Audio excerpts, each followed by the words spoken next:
In those early days, when Noah's vision of the ark was just a skeletal frame of timber on the hill, he came to me with an offer. I was tending my fields, minding my own business as the sun dipped low in the sky, casting long shadows over the land. Noah approached quietly, his face worn by the burden of his task, but his eyes, those eyes were filled with a strange, fervent light that unnerved me. He didn't speak immediately. He stood there, silent, as if weighing his words carefully, or perhaps waiting for some divine inspiration. Finally, he said, "The Lord has spoken to me, and I am to build an ark. You've seen the work we've begun.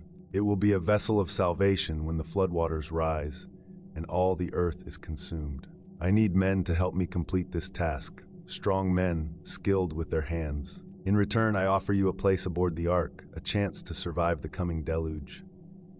I stared at him, half in disbelief, half in fear. Everyone in the village had heard the rumors, how Noah claimed that God had warned him of an impending flood that would wipe out all of creation.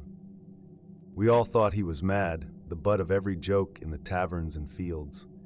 But there was something about the way he spoke, the quiet certainty in his voice, that made me hesitate.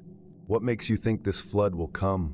I asked, trying to keep my voice steady. "The skies are clear, and the rivers are calm. We've had no signs, no omens." Noah fixed me with that intense gaze of his.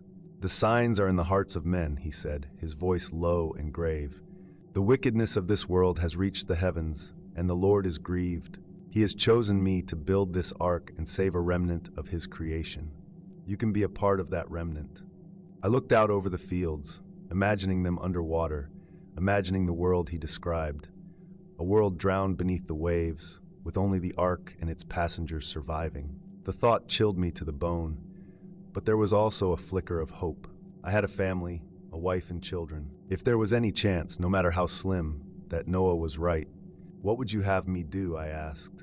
Noah smiled a sad, weary smile. "Come tomorrow at dawn. We'll be raising the walls of the ark, and we'll need all the hands we can get. Bring your strength, your tools, and your faith. In return, you and your family will have a place among us when the flood comes." The next morning, as the first light of dawn crept over the hills, I found myself at the construction site, along with a few other men who had accepted Noah's offer.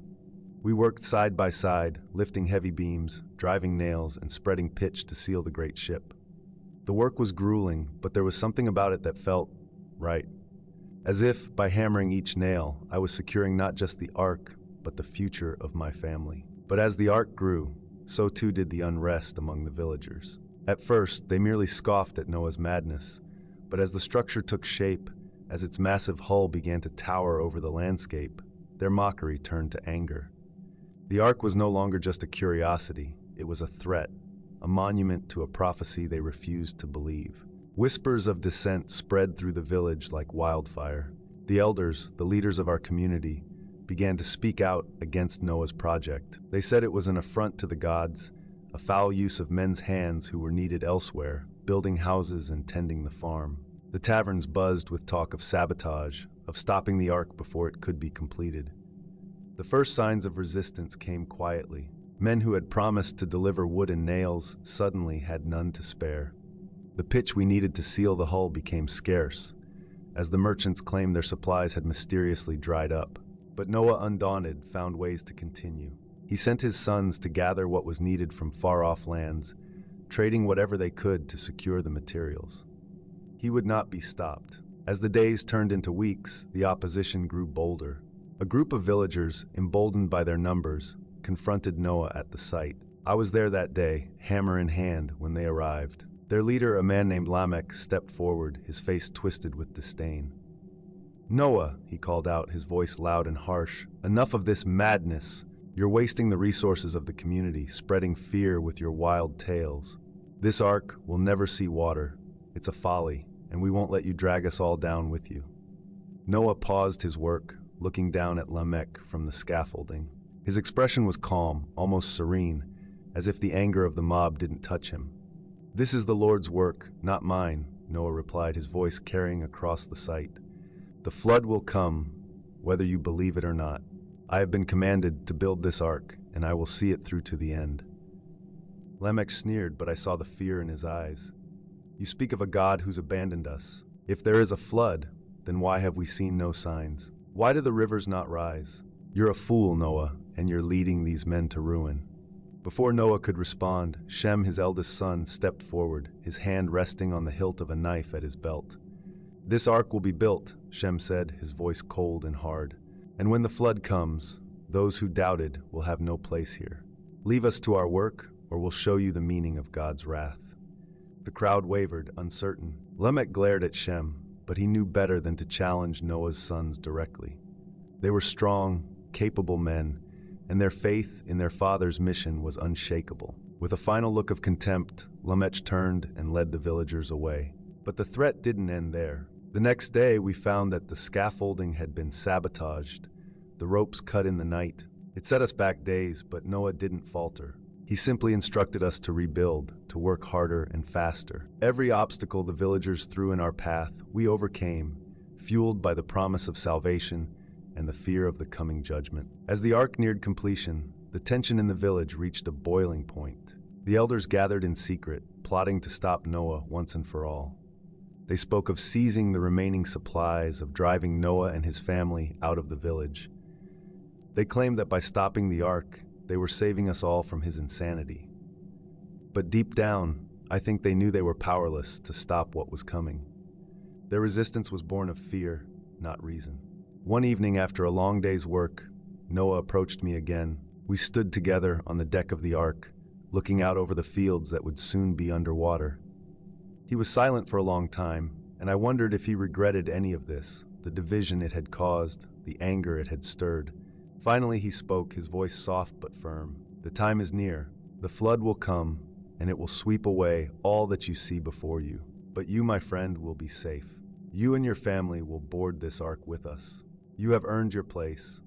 I felt a mixture of relief and dread. Relief, because I had secured a future for my family. Dread, because I knew the flood was real, and the world as we knew it would soon be gone. "But what about the others?" I asked. "The villagers. They won't let us leave without a fight." Noah turned to me, his eyes sad but resolute. "Their hearts are hardened. They will not listen, no matter how much I plead. But when the rains come, they will see the truth. And by then, it will be too late." We worked through the final days with a sense of urgency, as if the very air was pressing down on us, urging us to finish before the storm broke. The villagers watched, their anger simmering beneath the surface, but they did not dare to strike again. Perhaps they sensed that their time was running out, that the forces moving against them were beyond their control. And then one day, the sky darkened, and the first drops of rain began to fall. It was a gentle rain at first, but we all knew it was only the beginning. The ark was ready, standing tall and defiant against the storm that was coming. As the first drops of rain began to fall, a strange and wondrous sight unfolded before my eyes. From every corner of the earth, animals of all species, great and small, emerged from the shadows as if called by an invisible force. They came in pairs, 2 by 2, moving with a quiet, purposeful grace that seemed almost otherworldly. Lions walked side by side with lambs, their predatory instincts quelled by some unseen hand. Birds of prey flew overhead, their talons tucked away, while rodents scurried beneath their wings, unharmed. The beasts of the field and the creatures of the forest, those that had once been enemies, now marched together in perfect harmony, forming a long and orderly line that stretched as far as the eye could see. There was a serene stillness in the air, a profound peace that settled over the land, despite the ominous clouds gathering above. The animals moved with a gentle reverence, their eyes fixed on the ark, as if they understood the significance of the moment. Not a single growl or hiss disturbed the calm. Not a single creature broke rank or gave in to the primal urges that had once defined their existence. It was as though the very essence of the world had shifted, as though the natural order had been suspended in this final hour of grace. As they entered the ark, 2 by 2, the rain began to fall harder, but the tranquility remained, a testament to the divine hand that guided them towards safety. Inside the ark, the atmosphere was a blend of organized chaos and divine order. The vast wooden structure, painstakingly built with precision and care, was filled to the brim with all manner of supplies and provisions. The air was thick with the scent of fresh timber, mingled with the earthy aroma of hay and grain stored in towering stacks against the walls. Barrels of water, filled to their brims, lined the lower decks, their immense weight serving as ballast to keep the massive ship steady amidst the coming storm. These barrels, essential for both the animals and Noah's family, were carefully positioned to maintain balance, ensuring that the ark would weather even the fiercest of waves. The animals were housed in specially crafted stalls and cages, each species given its own space, from the smallest mice to the largest elephants. Despite the sheer number of creatures, the interior was eerily calm, the animals resting quietly in their enclosures as if soothed by some unseen presence. The soft rustling of straw and the occasional murmur of an animal broke the stillness, but there was no panic, no fear. Everything had its place, from the racks of dried fruits and grains to the bundles of firewood stacked high against the beams. The ark was not just a vessel, it was a sanctuary, a carefully orchestrated haven designed to sustain life through the deluge that threatened to consume the world.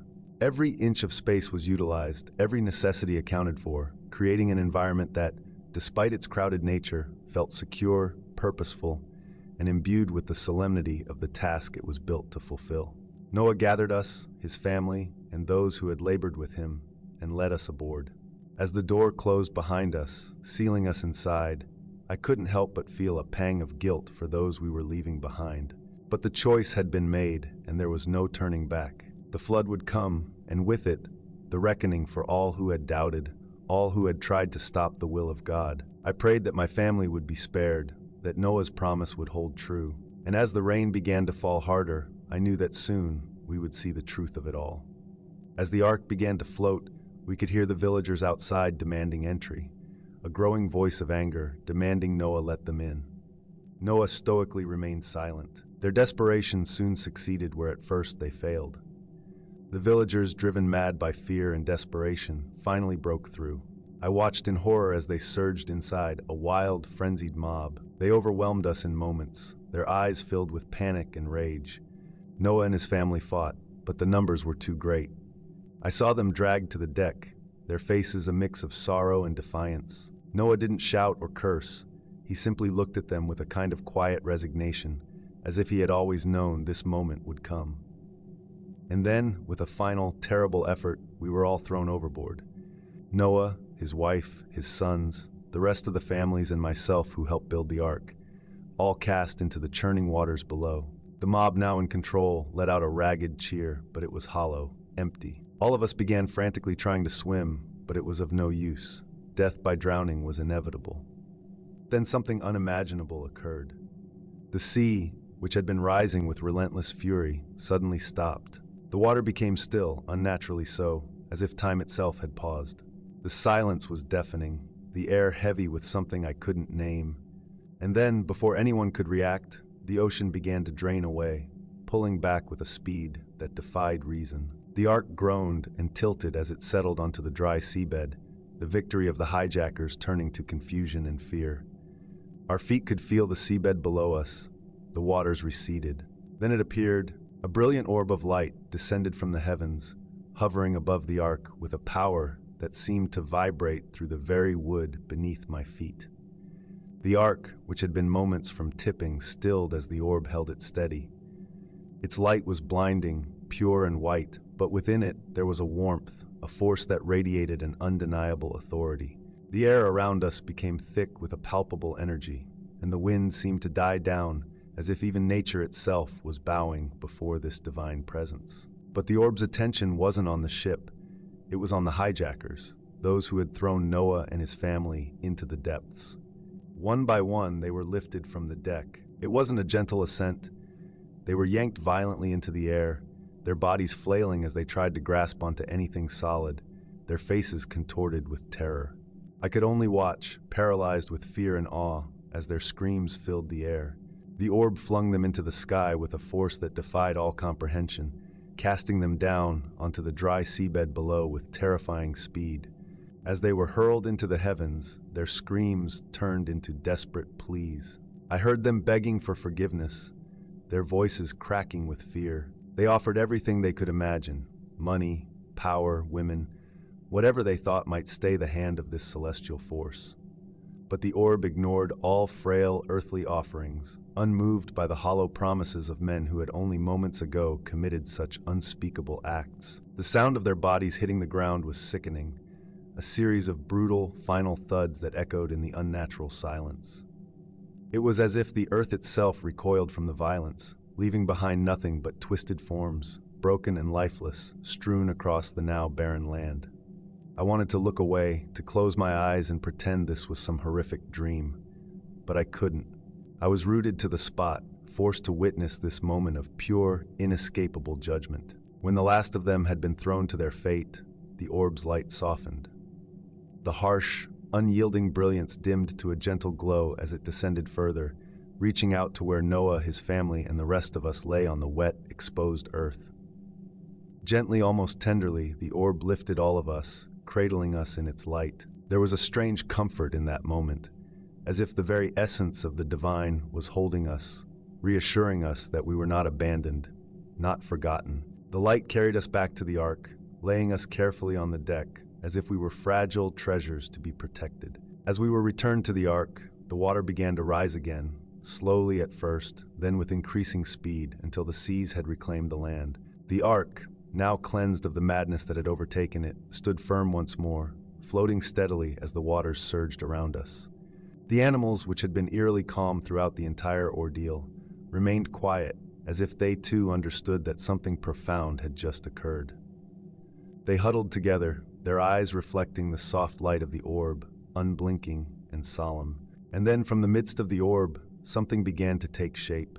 The light coalesced into a form, a figure that grew more distinct with each passing moment until it stood before us in full, ethereal glory. The angelic being was both beautiful and terrifying, a creature of unimaginable power.